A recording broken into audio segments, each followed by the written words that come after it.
కవితక్క నాకోటి తెలియక అడుగుతా, మీరు పంచాయతీలు పెట్టుకుని నడిమిట్లకు రేవంత్ రెడ్డిని ఎందుకు గుంజుతున్నావో నాకైతే అర్థమైతే లేదు. హరీష్ రావు కుట్రలు మొదలు పెట్టింది మీ అయ్య టీడీపీ పార్టీకి రాజీనామా చెయ్యక ముందు నుంచి అని చెప్పినావు. అప్పటి నుంచే సంపాదించుకోవాలి, అందిన కాడికి దండుకోవాలి అనే ఆలోచన కలిగినోడు అన్నట్టు చెప్పినావు. రాజశేఖర్ రెడ్డితోని కుమ్మక్కైందని చెప్పినావు. ఈటల రాజేందర్ ను బయటికి పంపిండు అన్నావు. దుబ్బాక ఎన్నికల్లో బీఆర్ఎస్ పార్టీని ఓడగొట్టిండ్రు అన్నావు. నీ మాటల ప్రకారం వాటన్నిట్లా హరీష్ రావే ఉన్నాడు, కానీ రేవంత్ రెడ్డి ఏడున్నాడు కవితక్క.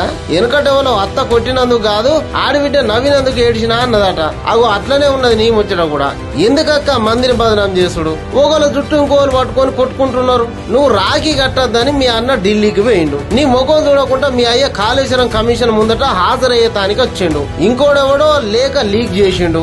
మీ ఇంట్లోనే సక్కదనం లేదు, దాంట్లో ఇంకో ఏలు పెట్టేటట్టు ఉన్నదా అక్క? ముఖం చెదలు పట్టినట్టు చెత్తగా ఉన్నదని అద్దం బల కొట్టినట్టున్నది ఈ ముచ్చట. కాళేశ్వరం విచారణలో ఎక్కడ దోసుకున్న సొమ్ము బయటపడుతుందని, దొంగల తీరుగా షిప్పకూడు తినాల్సి వస్తుందని ఎవరి భయంలో వాళ్ళు ఉన్నారు. ఇదే సందని నువ్వు రెచ్చిపోయినావు. దానికి బీఆర్ఎస్ పార్టీ నిన్ను సస్పెండ్ చేసింది. ఇంకా నయం, ఆ సస్పెండ్ వెనుక కూడా రేవంత్ రెడ్డి ఉన్నాడు అంటలేవు. ఎలుక చచ్చి వాసన వచ్చినా పలానోడు పిత్తిండని బదనాం చేసిండట వెనుకటేవడం. అట్లనే ఉన్నది నీ ముచ్చట.